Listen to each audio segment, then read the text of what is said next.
On this episode of the Soul Twin Stars podcast.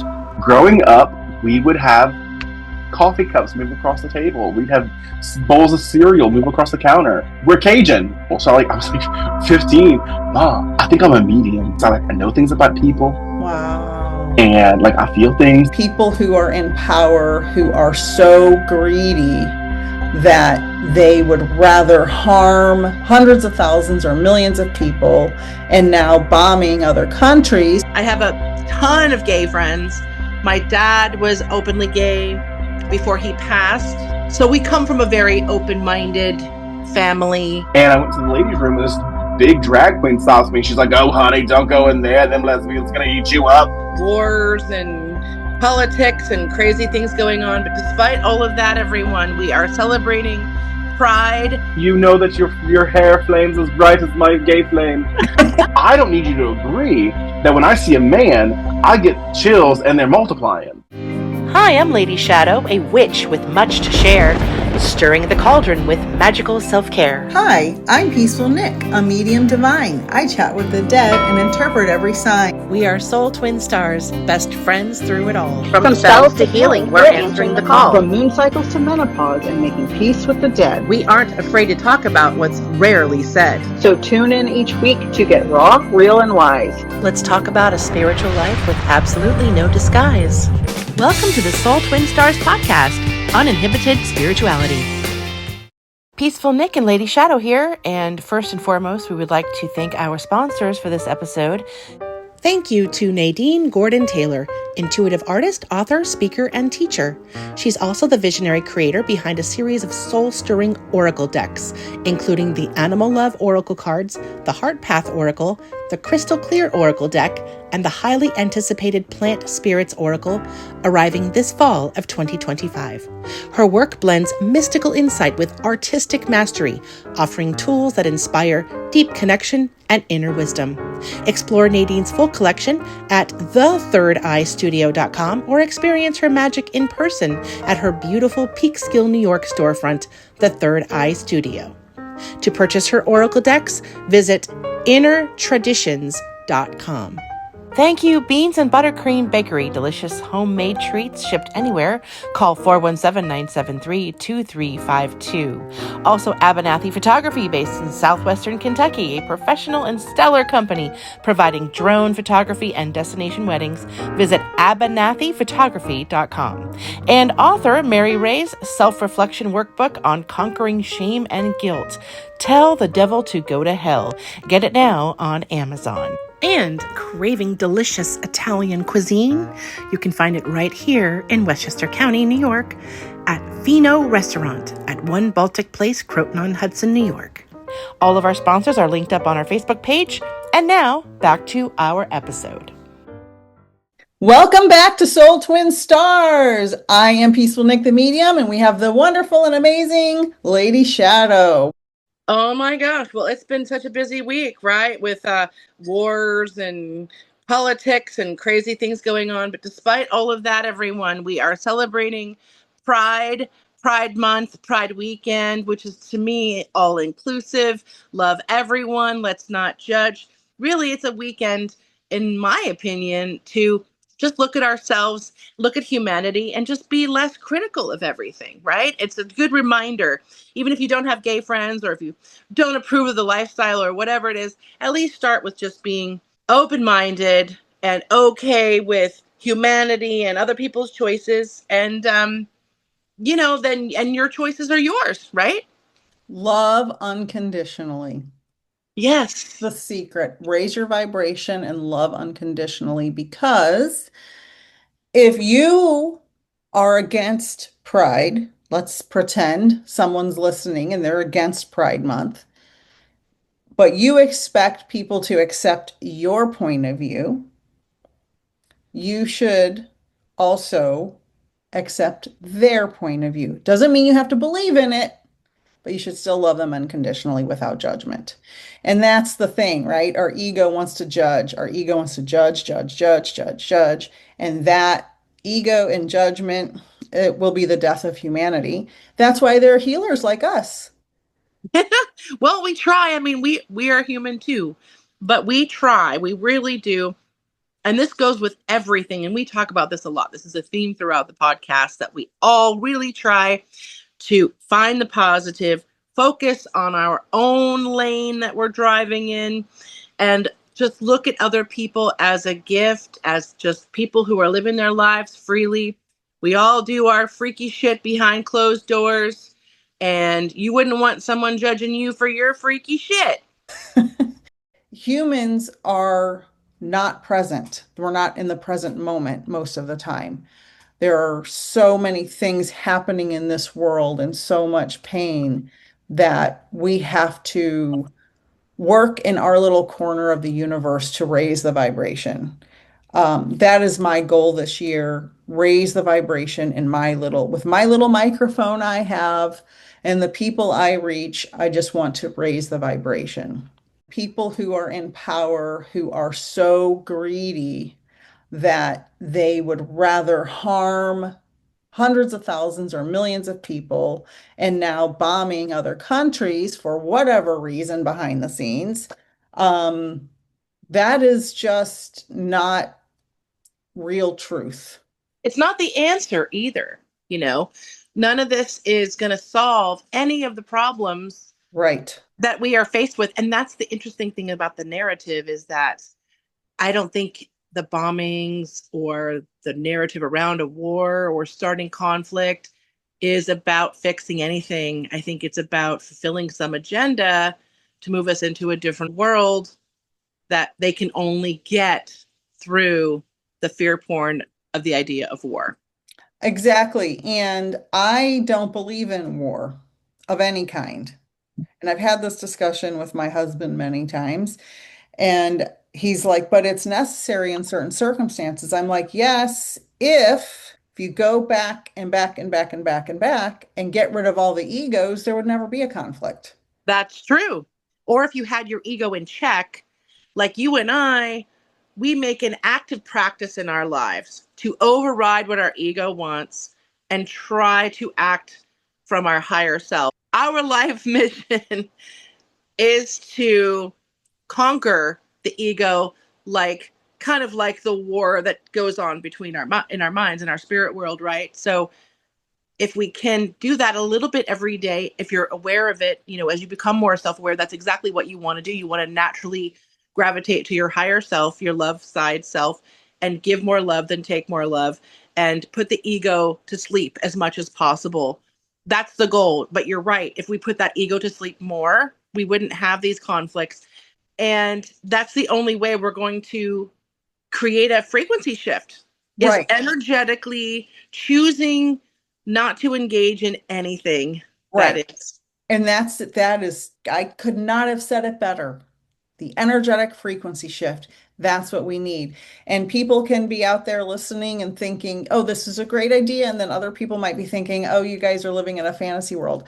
But if everybody does their part, if everybody realizes, because it's like there's a movie, I think it's A Bug's Life, where the cricket or whoever the bad bug was like, if they figure out there's more of them than us, we're in big trouble. And that's if we all realize, lift the energy, lift the frequency, spread love, because hate never is going to outlive the love, because the That's love right. is a higher frequency. That's right. And I believe there are more people who have love in their heart than there are people that have hate in their heart. And as Deepak Chopra has said, hate is a cry for love. It's one of my favorite quotes. Hate Yes. is a cry for love. Anybody with hate in their heart is begging to be loved, but they don't know how to accept it. And on that note, David Bayer, one of my favorite spiritual coaches, who has this great channel on YouTube, he talks about that very thing. He talks about the reason why we have kind of this corrupt leadership is because they're living in an old school loop of toxicity and unprocessed trauma as well. Generations of corrupt, unprocessed trauma. And they happen to be the people in power, unfortunately. So it keeps looping. They keep all of this in the bloodline and keep it all in the system because they're brothers and their sisters and their cousins, and they want to keep the wealth and the control within that group, but it's toxic. Right. And you know that it's toxic, again, because it's not shared, because we aren't taken care of, because we don't have free energy or health care. That is not a priority on their list. It's to, again, further their agenda of power and control. And like you said, if we just flip that a little bit, Yep. we would have a different world. So we all have to continue to fight this fight energetically and stay here and stand our ground in love. And that's really the only way we can continue to heal each person one at a time. And even Trump, you can look at Trump, whether you love him or you hate him, you can see the unprocessed trauma going on behind his my God. Anybody with any awareness of human behavior, anybody that's not blind can see his entire being is unprocessed trauma. Yeah. Everything about him is unprocessed trauma. And now the entire world literally is being affected by this small man's large ego because he's crying out for love and he never knew what it was. Well, and all those around him as well. They all, like attracts like. So he's not going to hang out with love-filled, peaceful beings. He's going to hang out with other egotistical, lower frequency humans, people that think on that egotistical level. And, Nick, since the last election, I was so upset. This time around, I said, you know what? I forgive Trump because I can see the pain that when you act out in all of these different ways that are super negative and toxic, again, I actually have empathy for the pain that he must be living in. Somewhere deep down inside of there's the compassionate human that could be nurtured. I'll say this. His soul agreed to come here and have this journey. As a medium, I will say I understand that. His soul agreed to come here and have this journey. Yes. However, I'm not a fan of the pain it's causing so many millions and millions of people. And I guess if you're believing in your authentic self, no matter how many people you hurt, that you're authentic to that soul's lesson and that soul's destiny. But at the same time, here we are again, and it's starting all over. The toxic loop continues, and we have to show that grace, reverence, understanding. And like you said, if we're going to forgive, we got to forgive it all. We got to forgive the sociopaths. We have to forgive the psychopaths. We have to forgive the narcissists and learn to live with them, because that's what we're here on earth to do. We're stuck here with all types of people. So the only way to make this work and to raise that frequency is to have a healing attitude towards these people. You don't have to become a fan, but you can hold a healing space for them. And when you try to heal someone who is really difficult to heal, I think we heal ourselves a little bit more too. Absolutely. And that's what healers do. And speaking of healers, our guest is an incredible psychic medium from New Orleans, psychic medium Sean Michael Rutherford. And he is going to share his story and his journey from a young boy in New Orleans all the way to 25 years later, working as a psychic medium. Lady Shadowe, speaking of Pride Month and celebrating Pride Weekend, I know what you do every year for Pride. Tell everyone what you do for Pride. Well, I'm part of the LGBTQ plus community myself. I put the B in all of that. I do so many wonderful things. I celebrate with my friends. I have marched several years in a row in the parade. I also ride my scooter, which is a scooter motorcycle type thing in the parade, the big one in New York City. I have a ton of gay friends. My dad was openly gay before he passed. So we come from a very open-minded family, and my job is to continue to breed inclusivity, peace, and love amongst that community and to support them. So generally have a barbecue. For instance, tomorrow I am having a barbecue for some of my LGBT friends. Have a great time, swim, pool, hot tub, chill, karaoke, and then we'll all go down, paint our faces rainbow, watch the parade, go to a couple of my favorite hangouts, say hello to my favorite business owners in New York City who are out and proud, and just be visible and show some love to people. It's a really fun holiday in New York because it's almost better than Halloween. People dress up. They're all in super good, happy moods. Everyone just blowing kisses and hugs and bubbles, and rainbows everywhere. It's so much fun, so colorful. And I wouldn't miss a Pride in New York City ever. Until the day I die, hopefully I can always be at one. They're just a blast. So if anyone can ever get to New York for one of those, I highly recommend it. Wonderful. I can't wait to see the pictures as always. You always send me wonderful pictures and post them on your personal page, and I just cannot wait to see how incredible the celebration is. And I'm so excited for Psychic Sean. Psychic Sean, I cannot wait to talk to him. Everyone, you are in for a treat. Welcome to the show, Auntie Sean. I have known you for a long time. We met on the famous TikTok, as most of us do. And I know a little bit about your background, but other people probably will be interested to know how you were raised, where you were raised, and your dynamic background that brought you to who you are today. Tell us a little bit about that. Well, thank you so much for having me on again, Nick. And it's a great pleasure. My gosh, to meet you, Lady Shadowe. Nick has said so many wonderful things about you, and I really am excited. My name is Sean. I'm a psychic medium. I have been doing this intentionally since I was 14. I'm this like 8-year-old kid who's like, Mom, I think I see something in my room.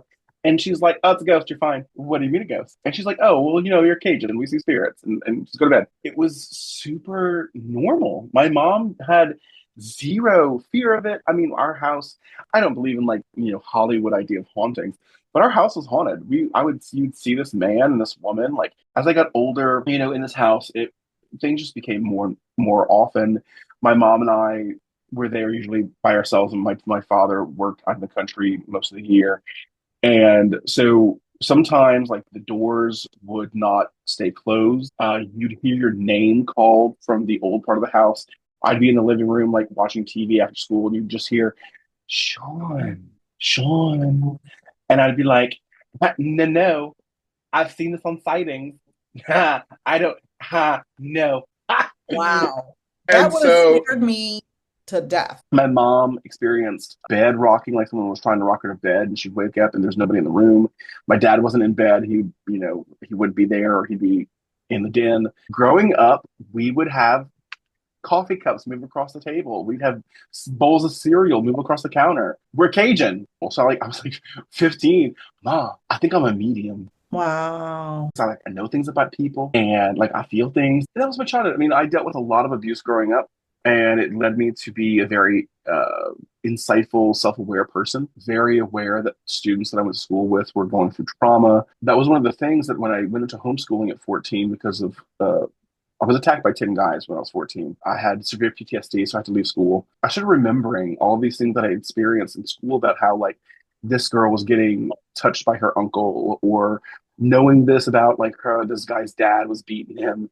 I started having like these spiritual experiences, but I was still struggling with my agoraphobia from my attack and my PTSD, and I really hated it because I knew that in order for me to better understand what I was feeling, I needed to be able to be around people. I would look at people and like I could tell who was safe. I could tell when there's problems. I just started like hearing this little voice in my head at 15. No, so right after the attack, my dad took me on a trip to Colorado to deal with some of my trauma. And through that trip, I just spent a lot of time writing on his laptop about my experiences in school, my abuse. And it had me thinking a lot about the kids who were abusive to me. And I wrote this thing for the paper that ended up getting published. They did a whole thing about my story about being abused by the school and everything. And then I started going to therapy, started doing the work. And then at like 16, I found all of my bullies on MySpace. Wow. I messaged all of them and I told them, hey, I forgive you for what happened. I know that you were going through X, Y, and Z. Your mom was abusive to you. Your mom was sending you to fat camp. You didn't want anyone to know. Your dad was beating you. Your mom left. Your dad's friend was touching you. I emailed them all the stuff that I knew. Each of them, like their own message. 9 out of 10 of them responded going, I don't know how you know that. I never told anybody. All right, so this is confirmation. And that was the first few years between like 14 and 17 of me getting the first experience of like evidential psychic information. Because these are people who were not my friends. They would not have told me personal private details. And the fact that I had visions of these things happening when I was in school with them, I was like, okay. And then years later getting it confirmed. And then most of them ended up apologizing. I'm so sorry we did this to you. I was dealing with this whatever issue. We became friends. Forgiveness and compassion heals things. Wow. And I was like, I am 14 going on 492. And that's just how it's always been. Like my mom was right there with me. I'm a pacifist. I don't believe in violence. My mom was the same way. And so growing up, like there was just always this my mom asking me to, how do you feel about this? Or putting me in therapy. I've been in therapy since I was 5. Like my mom had me seeing a psychologist to understand my own personal growth. And so like my psychic work got better because I was very early introduced to the idea of what do I feel in this moment? What am I dealing with? How do I check that? And so when it came to doing other people's stuff, it became a lot easier to differentiate between mine and theirs. I have a couple of follow-up questions briefly. I often wonder because, as you know, we've talked before, I have Yeah. a background of trauma and abuse in Hmm. my childhood as well. And I often wonder what came first, the trauma or telepathy? Did we Love that. have telepathy because of the trauma? Like, what do you think about that? I think, you are an amazing physics scientist. I don't know how to say that. You understand that we as atomic beings built up of atoms are constantly putting off a frequency. Yes. And even if it is highly difficult to measure, we know that energy can affect energy at much lower vibrations than we can perceive Yes. on a conscious level. And so we know that if we are vibrating to a frequency, everybody else is vibrating to a frequency. And I truly believe that our traumas, which we know do affect our DNA on like a DNA level, is going to affect probably our vibration because whether it's water vibrating in a glass or it's water vibrating in a Stanley cup or it's water vibrating in a bowl or a pool, they're going to have different vibrations.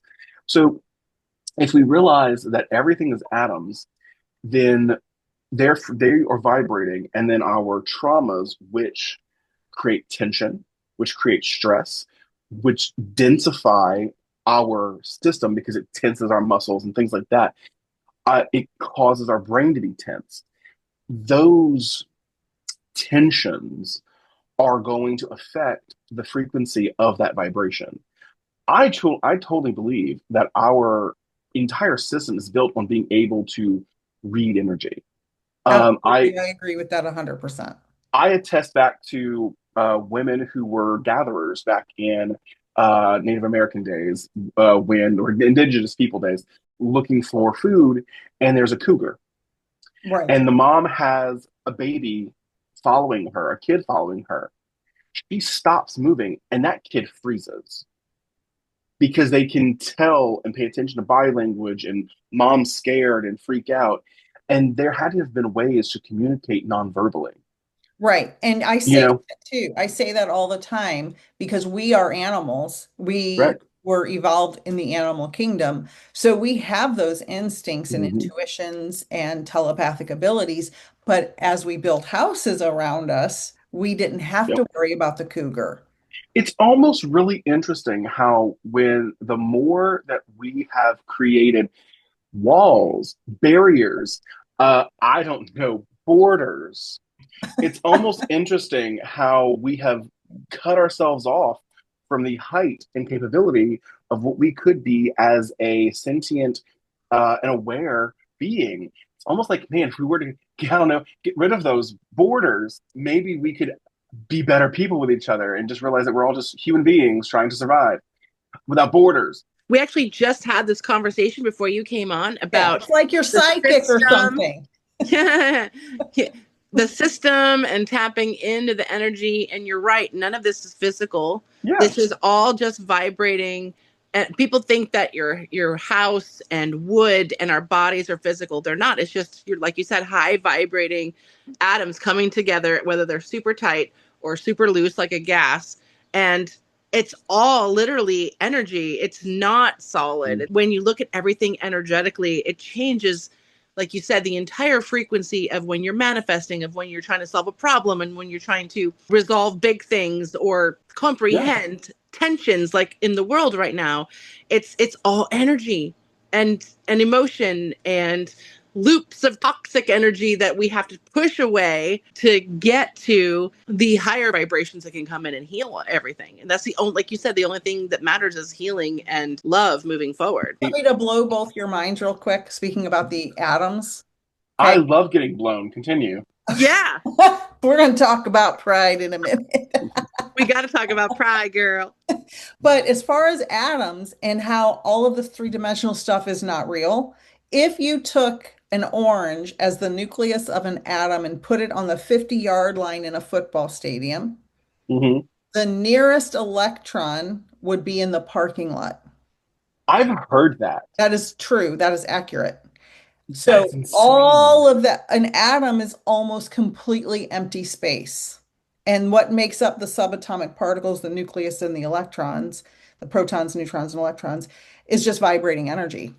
The rest of it If is I, empty space. the realization of that, what came first, sound or light? It's the realization of that we are energetic beings. We're going to have our first language, which is understanding vibration. We try to tell people, like, you're sitting here asking me, I don't believe that I can intuit information. I don't believe that I can sense what a friend is feeling. But you're telling me that you can understand that you can see light and hear sound. Mhm. It's just a frequency. Right. It's another level of interpretation. Yeah, it's just a frequency. It's a wavelength.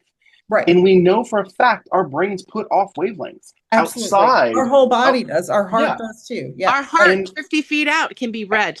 Yeah. our heart contains the sinoatrial node, which is a small brain. To dismiss the idea of being able to look, I can sit here and I can discuss with people. I can understand I don't believe in dead people. Okay, that's fine. I cannot understand how someone would dismiss the idea of being intuitive and sensing other people's vibrations. Pythagoras saw it in sound with music, that different keys have different vibrations, different notes have different vibrations, and that there's this chord and then it just goes to a different octave, which is this eternal recycling pattern that gets just to a point where we can't hear it because it's too high, or we can't hear it because it's too low. And so it's just, I think that's what it is. I think we are all attuned to sense each other naturally as vibrating entities. The intuition has gotten shut off because we don't need it. I mean, I'm talking to y'all right now over 1,000 miles away through a video call that is not physically connected to a wire. And so space and back. Exactly. And so we don't need that intuitive communication. But I can tell you right now, I will call a friend and be like, hey, what's wrong? You're right. Exactly. Can you explain to the audience and us, through all the wonderful and traumatic things that you went through your life, and you became, a medium? First, you started hearing the voices, so you said, hey, I think I'm a evidential medium.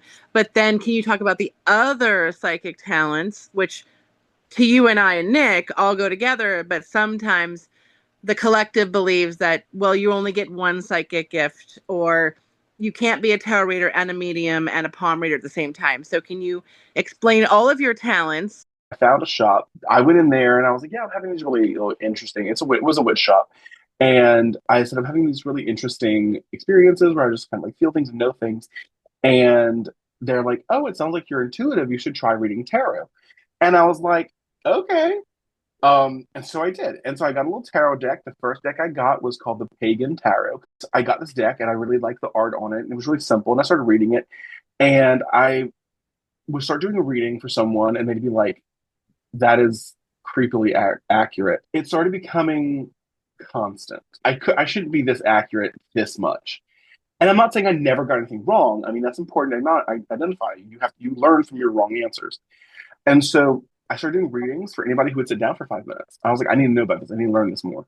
I've always considered myself a witch and a healer because of my mom's side of the family. And I started noticing that I would see things in my head when I was going places. I would hear this voice. I get this punch in my gut that almost made me want to vomit a lot of times. And I realized, I was like, okay, this is something. So I started researching the clairs and the psychic clairs. And I was like, oh, I'm clairsentient. I'm an empath. I'm empathic. I'm a realist as the day is long. I thought I was schizophrenic. So I was very realistic with myself. I'm like, Sean, you're crazy. None of this is real. I thought I You're, needed a CAT scan when I yeah. started having experiences. You know how many times we all ignore that inner voice every day? We need that reminder, Sean. I know Lady Shadowe was interested in some of your psychic insight to some things. Lady Shadowe, what were you talking about earlier?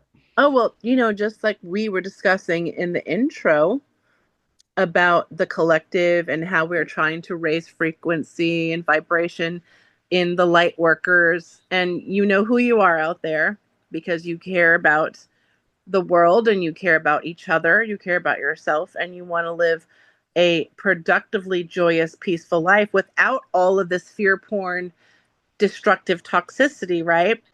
So I was going to ask our dear talented Sean here if maybe he could tap into what the collective, which is you listeners, could hear to kind of quiet the fear and the anxiety that's building in the world right now, and how we can move forward and still go about our days productively and joyously without letting that toxicity of the narrative creep in and affect how we live every day, because we still have to all get up and have our relationships and have our breakfast and carry on. And the worst thing we can do right now is literally lie on the sword and say, oh my gosh, it's all hopeless because there are bombings going on and politics are vapid. And, we need to do the opposite of that, right, Sean? So can you give the listeners like a collective reading on how to feel and how to handle all that's going on? Immediately having that little tap on my shoulder as you were talking. I'm going to preface with what I'm about to say as I go into that medium healer voice. If you are not in a position to be able to do what I'm about to ask you to do, please do not do it.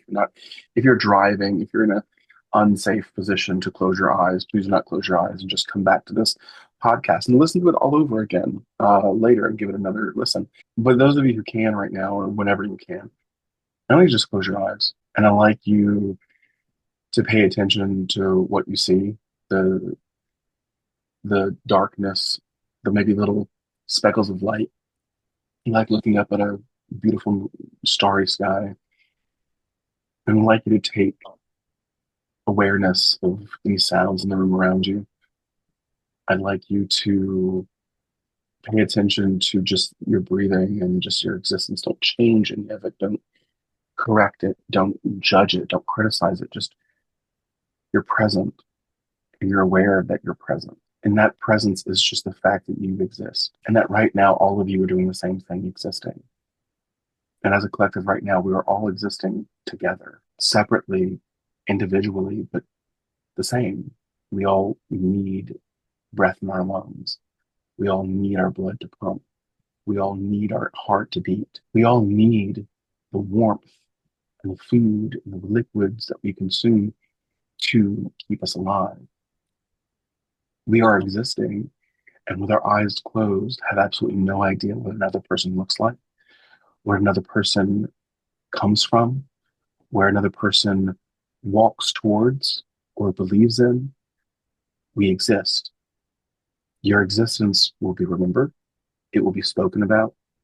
You will continue to exist because even like with your eyes closed in this darkness, the vibration of your body, even when your atoms are scattered, will continue to vibrate, whether it is food for mushrooms or it is food for thought. You will exist in some way or form.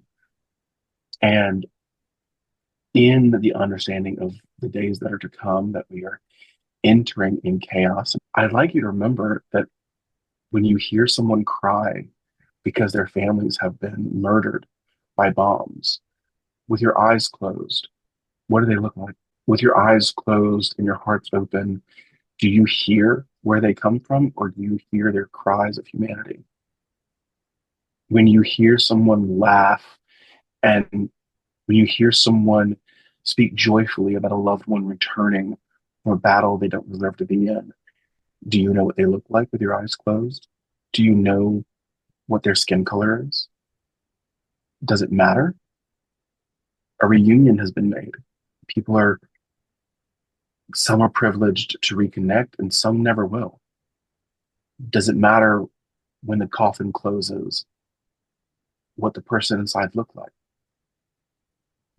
It doesn't, because it was closed due to hatred.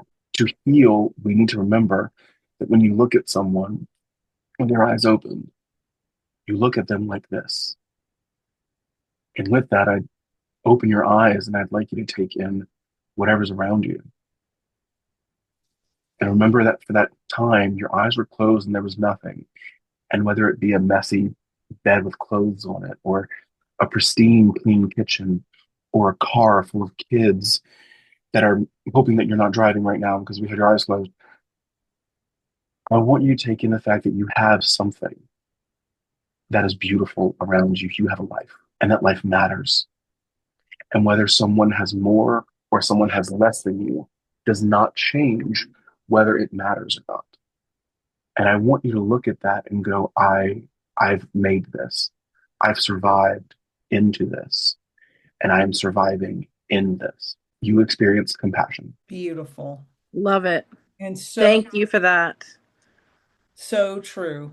It's like if you need emergency heart surgery, are you worried about who the surgeon is, what his religion is, what his sexual orientation is, what the color of his skin is? No, you want somebody to save your life. Correct. I love it. That was beautiful. And you really took me to another place there. Yes, absolutely. That was When I amazing. opened my eyes, I was like, damn, it's bright in here. I was really out. I even forgot that I was on Earth. I thought I was floating around, I dropping was angel dust on everybody. I was That's the literally in point. space with the stars where I always go when I get guided like that, Sean. Thank you. Yeah, Absolutely thank You're you beautiful. welcome. so much. I love that blessing for all of us. It was beautiful. And also, Sean, can you, on a lighter note, as an openly LGBT person for Pride this weekend, talk to us about how you celebrate your authentic self on this beautiful weekend? From June 1st until June 30th, I tell my dead mom not to watch. Um, I love that. uh, and her response is always, I saw you when you were naked before anybody else did. She's like, I'm not worried about it. And I'm like, okay, mom, that's fair. So then I then turn my attention to my dead father. I'm like, you might not want to look. And so, no, I mean, I am a very sexually active, fat, I want to specify that, fat, very fat gay man because I refuse to let gay pride be about just abled bodies and just normal accepted bodies. I'm a very fat, round, celestial bodied man who's gay. Gayness is a freedom, and I think that's something that scares people. Gayness is a freedom in your energy to really realize that you're part of a frequency, because I do see sexuality as a major part of our spiritual being. And I tell people, I'm Yes. like, I consider myself polyamorous. I don't believe that love can just be bound to one person. I do believe that I can become monogamous, but even in monogamous relationships, I've had to have some sort of like sexual openness. Why can't you eat a banana split with three different random flavors? Because Or even three if they different all bananas. exactly, if just because the flavors don't So sorry. necessarily go together, you still want a variety, right? Yeah. And so, like, that's what I think is really important. And I celebrate gay pride mostly in the sense of just honoring all the people who have died as gay people because of ego. Yes. Yeah. We had the Pulse shooting in Orlando. We Yep. had the balcony that fell. I don't remember exactly when. Stonewall that happened. Yep. Um, there are people who are unalived because of love, Yes. and I Or don't. a lack of love. So I was having a conversation earlier with someone who's I'm very close to, and she has a heterosexual relationship with a man who is a very damaged, religiously traumatized man. And they did some stuff that he was a little ashamed of Okay. together. And so he broke it off with her. Mhm. And so, but it was his idea. So Yeah. anyway, And but that religious trauma and shame. yeah. So I said to her, I said, do you think that heterosexual men, and this, I want to open this up to you and to Lady Shadowe, have a fear of their fantasies about other men? Because I believe every person on earth has fantasies about same-sex relations, Yep. sexual relations. Yep. Everybody. And I don't think there's any shame in that at all. We can't Mm-mm. control our thoughts and we can't control what turns on our physical bodies. We Correct. are animals. And so we will get turned on by anything sexual. As a gay person who's researched gay history, there has been a lot of documented homosexual eroticism since the beginning of time Absolutely. between men and women, and men having sex with other men. And one of the things that I always tell people, because I get this a lot, men just love, those alpha males just love quoting the Spartans. Out in the battlefield, it was well documented that Spartan men believed that you could have a relationship with a woman to procreate, but the only way to have a truly equal relationship and a loving physical relationship was with another man, because they truly believed only other men could understand each other. And the same went for women. They did not believe that men and women could understand each other equally, which to some degree is true. I will never understand what it's like to have a uterus, and you'll never understand what it's like to have a penis, even though it's the same thing. We know that the Nordic Viking people, the Norse people, had a whole ritual where men would fight each other, and the weakest of them, the one who would lose, would get fucked by all of them. Now that sounds like an amazing Tuesday to me, and I'm a pacifist, so I know I'm going to lose. But and then I go back. I then go back to everyone's favorite philosopher that no one ever wants to talk about with this, was Socrates, and about how he has a whole discussion with Plato in the Phaedra, in the Phaedra or Phaedo, where he discusses his conundrum of whether or not he should stay with his wife because she is his friend, or he should go with his lover because his lover understands him and they love each other. And he mentions him being a male the whole time. You know, And he just says, like Abe Lincoln, wasn't his best friend a guy? And it was the same thing. They felt that they were twin flames, but societally they could not act that way in public. And this was a very intelligent, worldly man. Troy, the movie Troy, which is written, the reason why Achilles was so mad that his cousin, in air quotes, was killed was because in the book it was really his lover who was like, Aphrodite was a priestess, had priestesses who were hookers, were prostitutes. And you would go to these brothels where they would, through sex, have visions and perform healings or whatever. And they had male prostitutes for other men. And I also want to go back to the amazing thing that Nick said towards the beginning, that we are animals. Animals use same-sex domination as a form of control. Look up the bonobos and the apes. Correct. Yeah. They use it. Lions do it. A lot of animals will have homosexual behaviors, not just out of true love and eroticism, but out of dominance. And I'm going to state this as someone who is canonically unashamed and shameless. One of my biggest and most frequent men are straight men. And I use air quotations because I have a very feminine body. I have feminine hips for being plus size. I've had a lot of men who see my pictures and think I'm a woman, and I'm not. I'm a cis male, and they're like, "I love that you're just a very sensual male. I like that you're a man, but feminine. You don't need to be gay. You don't need to be anything. Just have fun, enjoy yourself, safe and respectful and consensual, and adult, of course. Yeah, and I celebrate Pride by honoring that. You know what? You honor it within your authenticity of yourself. Like, we had a conversation a couple weeks ago with a sacred sex goddess and spiritual life coach, Kamala Devi, and I'm also polyamorous. I'm happily married, but polyamorous and bisexual for the same reasons that you are. Yay, bisexuals! Yay, right? Thank you. I mean, it's not about being greedy, which a lot of people say it is. It's not about, well, I want my cake and eat it too, and I just want to slut around town.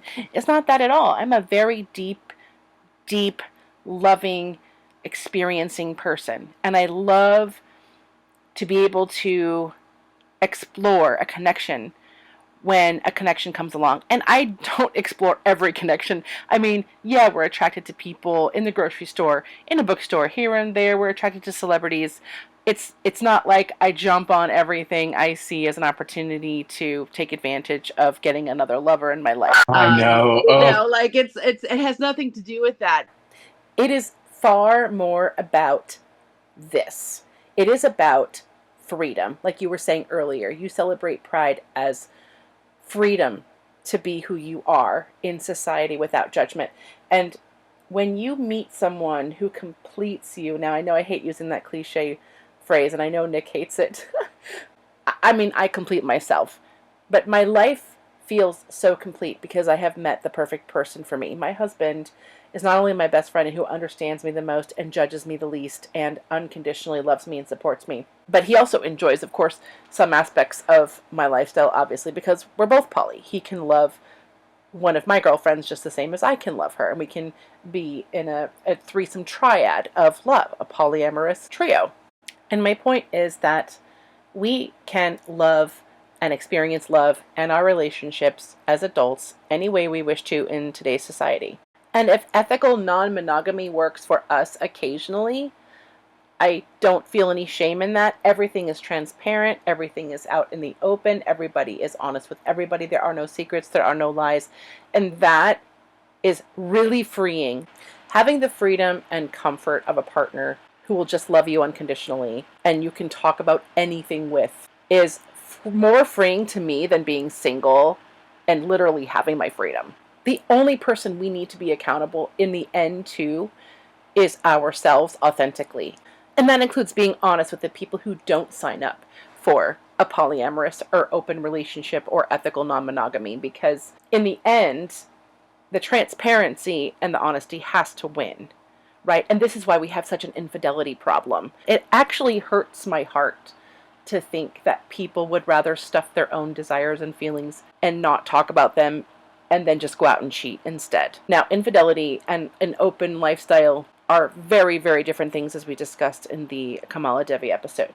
But in the celebratory nature of Pride weekend, where it's about transparency and honesty and being your authentic self. And just as we talked about not judging people for their choices in their life, their lifestyle choices, not judging our LGBTQ community, not judging straight people, not judging freaky people, it all boils down to what works for you works for you. And my husband and I were these people before we came together. We were already uninhibited, open-minded, adventurous. And so as we talked and got to know each other, that's where our relationship ended up, and we're both mutually okay with that. But I think it's interesting that people still judge the gay community, the poly community, the bisexuals. We want our cake and eat it too. I get it. But I don't understand why the cheating culture is still more justified than an open one. And people will say, well, you're poly. You don't need to love, or you can't love more than one person romantically at a time. We are built to love. Love is limitless. Of course we can love more than one romantic partner. I can so fall in love with a woman and still be in love with my husband. And when that new relationship energy comes in, I fall in love with him all over again on a higher level. Just higher levels of more love and more love. Love is limitless. And just like we can love more than one partner simultaneously, romantically, we can love 3 or 4 or 5 of our children all the same. We are capable of so much love. And the thing is, it's not replacement love. It's not like someone comes in and I fall in love with her and I don't love my husband anymore and I want to run off with her. No, the love is shared. The love stays in the group. It stays where it needs to be. And it's not, let me jump my love from one person to the next. And people get that confused all the time in this lifestyle. If you can love them in succession, you can love them at the same time. Absolutely. If it's so fluid that you can heal from one and move on to the next, it's fluid. Have a good day. Absolutely. And there was also something I wanted to say about that. I'm a very, very gay man. Like, I've never found women sexually attractive. And it sucks because I'm just like, they're so wonderful and men are so stupid. And I've had people be like, well, how do you know you're gay? I said, because do you think that I would choose men? Right. Are you kidding me? When there are, and I point to like any woman within like arm shot, you see that radiant creature? That was a woman. And I have no feelings for her. She's gorgeous. Hey, girl. But do you think that I would choose men? Men who have to be taught how to wipe their ass? Men who have to be taught not to beat people up?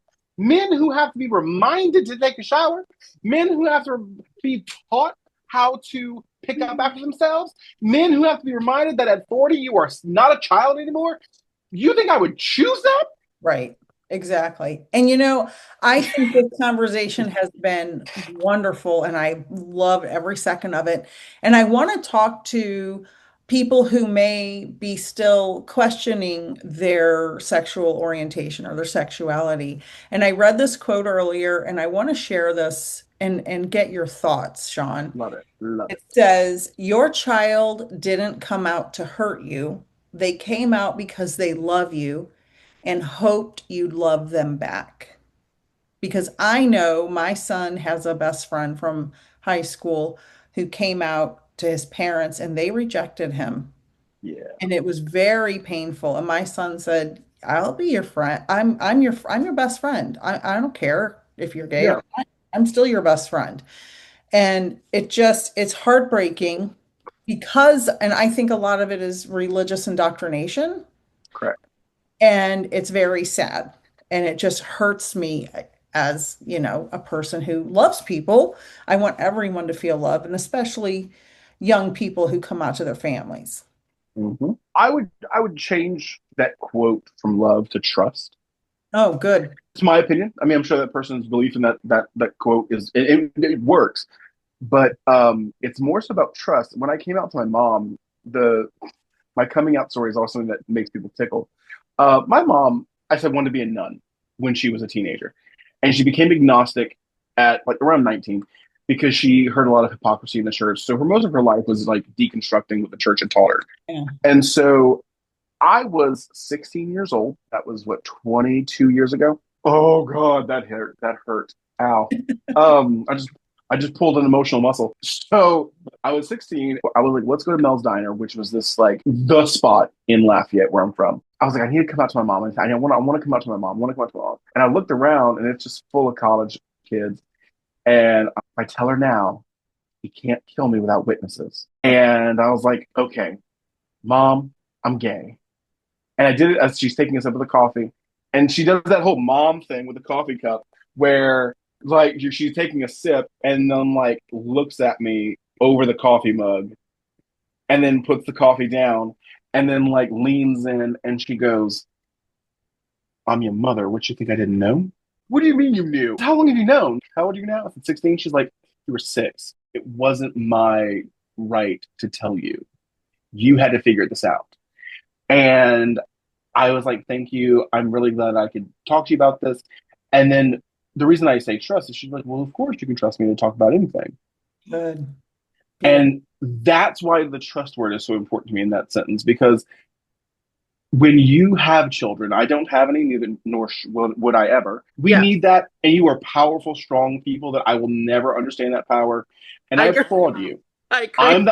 I'm the auntie who will show up with sugar and Red Bulls and puppies. Me too. Honestly, I'm the gay auntie who will take your kid when they turn 21 to the gay bar and get a drag show. So when you have children and you teach them to be loved and you teach them to love you, you are not teaching them just love. You're teaching them to trust you, Right. with their life, Right. with their safety, with their entire reality. And when they tell you something that you don't like and you become their villain, that to me is just as bad as murdering somebody. Because you're murdering your soul. Correct. You have killed that child because 1, they might commit suicide, so that's a legitimate issue. And then 2, you've destroyed their spirit. And you have taken the one thing that they have seen as their safety net, the thing that they can trust that would never let them down, and proven that was a lie. Right. Oh, well, and I've gotten this from people who are like, well, no, I love them. I just don't agree with them. That's the same thing. I don't need you to agree that when I see a man, I get chills and they're multiplying. I just need you to respect it. And if you go, well, I just don't agree, you don't respect it. And on the flip side of that, we have to respect whatever it is that we know is going on behind, which is what we also talked about in the intro, what's going on behind other people's closed doors that they aren't going to openly talk about. Correct. It's almost like things go full circle when you talk about psychic work. Mm-hmm. I do, and I'll tell you this. My mom after that night, same night I came out, we were driving home, and my mom had a furrowed brow and she looked pensive. And I said, "What's wrong?" Because psychic. I said, "What's wrong?" "I have the thought in the back of my head that tells me that you're going to burn in hell and I'm not going to see you in heaven." And I was like, "That's okay. You were raised to believe that." And she's like, "But I don't anymore." It went on from there. My mom told my dad, and that was the whole thing. And my brother outed me to our very Catholic grandmother on Christmas Eve, and that was funny. She was like, "God doesn't make mistakes," and I'm privileged. And I mean, to anyone who's listening to this, I want to say who's gay or it hasn't come out or is afraid to come out, because that's a big point. It's also mental health awareness month. And I want to acknowledge that we see light in a spectrum of colors, and that's why we see people in a spectrum as well, because we are born in the light and we will die by it, and we need to find our color and own it properly. Amen. That is so well said and so perfect. And what a beautiful way to bring this incredible podcast to a close. Sean, you're amazing. I love you so much. I'm so blessed to have known you all these years through mediumship and, social media. I I think the world of you, and I'm so grateful to have you in my life. All of your contact information will be in the show notes. So Awesome. anybody who wants a reading or to contact Sean. I Yeah, am Sean so gives grateful. amazing readings. If you all check him out on his socials. I love Nick so much. Thank you so much. I tell everyone Nick is the teacher who gives you the roadmap from science to spirit. And I love that, because growing up as this kid who understood like physics in a spiritual, like intuitive way, and when I started listening to you, and I was like, "Oh my God, that's what's in my head." And so like, and you were so eloquent at educating about the science of it all. And I was like, "That's the thing." I reference you regularly. Oh, And so, like, because it is to me such a profound thing of, as a spirit scientist, to find a scientist of spirit is an honor. And I'm so glad to know you. And now to meet you, Miss Lady Shadowe, with You're amazing. with the flaming hair, which I love, perfect for Pride. May you know that your hair flames as bright as my gay flame. I love y'all. Thank you so much for having me. Thank you so much. It's been such a pleasure. Absolutely wonderful. Thank you so much for joining us this episode for the Soul Twin Stars podcast. Find us on our podcast Facebook page for Magical Mondays live at 8:30 p.m. Eastern, where we will help you magically slay your weekdays, and for awesome giveaways. For more information about what other spiritual things Nick and I do and offer, visit peacefulnickthemedium.com. That's Nick with just a K. Or to connect with me, Lady Shadowe, soulsandspirits.com is the place to go. If you want to be a guest on one of our shows, we would absolutely love that. Contact us at soultwinstars@gmail.com. See you next Friday on Spotify, Amazon Music, iHeartRadio, Apple Music, Facebook, and on YouTube. Sending you all so many blessings. Thank you so much for joining us, and until next time, know that you are all cherished.